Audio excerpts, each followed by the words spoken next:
ഭയപ്പെടേണ്ട. നീ ഇപ്പോൾ കടന്നുപോകുന്നത് ഒരു ഇരുണ്ട കാലഘട്ടമായിരിക്കാം. പക്ഷേ നിന്റെ ജീവിതത്തിൽ ഒരു പുതിയ വഴി ഞാൻ തുറക്കുന്നു. നീ തളരരുത്, കാരണം നിന്റെ കഥ ഇതോടെ അവസാനിക്കുന്നില്ല. ഇതൊരു പുതിയ തുടക്കമാണ്. ഉപ്പ് നല്ലത് തന്നെ.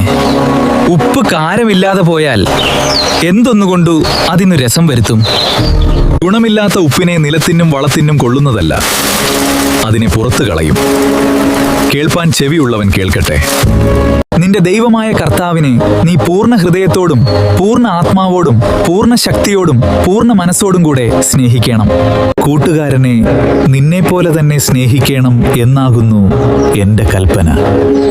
നിന്റെ കാൽ വഴുതുവാൻ അവൻ സമ്മതിക്കയില്ല. നിന്നെ കാക്കുന്നവൻ മയങ്ങുകയുമില്ല. നിന്റെ ഗമനത്തെയും ആഗമനത്തെയും ഇന്നു മുതൽ എന്നേക്കും പരിപാലിക്കും. ഭയപ്പെടേണ്ട. ഇരുൾ എത്ര ആഴമുള്ളതായാലും എൻ്റെ സമാധാനം നിന്റെ വഴിയെ പ്രകാശിപ്പിക്കും. വാളുകൾ മുറിവുകൾ സൃഷ്ടിക്കും, പക്ഷേ സ്നേഹം ലോകത്തെ സുഖപ്പെടുത്തും. സമാധാനത്തിന്റെ വഴി തിരഞ്ഞെടുക്കൂ. അവിടെയാണ് ജീവന്റെ വെളിച്ചം. സന്തോഷം തേടി ഓടേണ്ട. നിന്നിലുള്ള നല്ലതിനെ തിരിച്ചറിയുമ്പോൾ സന്തോഷം നിന്നെ തേടി വരും. സന്തോഷം വലിയ കാര്യങ്ങളിലല്ല, ചെറിയ നിമിഷങ്ങളെ മനസ്സോടെ ജീവിക്കുമ്പോഴാണ് യഥാർത്ഥ സന്തോഷം ജനിക്കുന്നത്. സൗമ്യതയുള്ളവർ ഭാഗ്യവാന്മാർ, അവർ ഭൂമിയെ അവകാശമാക്കും. നീതിക്കു വിശന്നു ദാഹിക്കുന്നവർ ഭാഗ്യവാന്മാർ, അവർക്ക് തൃപ്തി വരും. ആത്മാവിൽ ദരിദ്രരായവർ ഭാഗ്യവാന്മാർ, സ്വർഗരാജ്യം അവർക്കുള്ളത്. ദുഃഖിക്കുന്നവർ ഭാഗ്യവാന്മാർ, അവർക്കു ആശ്വാസം ലഭിക്കും. ഞാൻ നിങ്ങളോട് കൂടെയുണ്ട്. നിങ്ങൾ സമാധാനത്തോടെയും സ്നേഹത്തോടെയും ജീവിക്കുക. സ്നേഹത്തിന് അതിർവരമ്പുകളില്ല. നിസ്വാർത്ഥമായ സ്നേഹമാണ് ദൈവസ്നേഹം.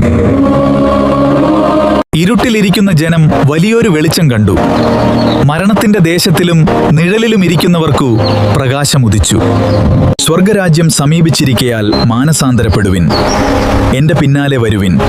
ഞാൻ നിങ്ങളെ മനുഷ്യരെ പിടിക്കുന്നവരാക്കും. വിജയിക്കണമെങ്കിൽ ആദ്യം തുടങ്ങണം. കാത്തിരിക്കരുത്. ഇന്ന് ചെയ്യുന്ന പരിശ്രമം നാളെയുടെ വിജയമാണ്. കണ്ണീർ പൊഴിക്കുന്നവരെ ഭയപ്പെടേണ്ട. ഞാൻ നിങ്ങളോടൊപ്പമുണ്ട്. രോഗത്തിൽ തളർന്ന ഹൃദയമേ, എൻ്റെ സ്പർശത്തിൽ സൗഖ്യമുണ്ടാകും. നിന്റെ വേദന ഞാൻ കാണുന്നു. നിന്റെ കരച്ചിൽ ഞാൻ കേൾക്കുന്നു. രോഗക്കിടക്കയിലായിരിക്കുന്നവർക്ക് വേണ്ടി പ്രാർത്ഥിക്കാം. മാരകമായ രോഗങ്ങൾ പിടിപെട്ടവർക്ക് വേണ്ടി, ചികിത്സിക്കുവാൻ പണമില്ലാത്തവർക്ക് വേണ്ടി എന്നിലുള്ള വിശ്വാസത്താൽ സൗഖ്യം വരട്ടെ. ആമേൻ. ഞാൻ നട്ടു, അപ്പൊല്ലോസ് നനച്ചു, ദൈവമത്രേ വളരുമാറാക്കിയതു. ആകയാൽ വളരുമാറാക്കുന്ന ദൈവമല്ലാതെ നടുന്നവനും നനയ്ക്കുന്നവനും ഏതുമില്ല. നടുന്നവനും നനയ്ക്കുന്നവനും ഒരുപോലെ. ഓരോരുത്തനു താൻ താൻ്റെ അധ്വാനത്തിന് ഒത്തവണ്ണം കൂലി കിട്ടും. സൗഹൃദം ജീവിതത്തിലെ ഏറ്റവും വലിയ സമ്പത്തുകളിൽ ഒന്നാണ്.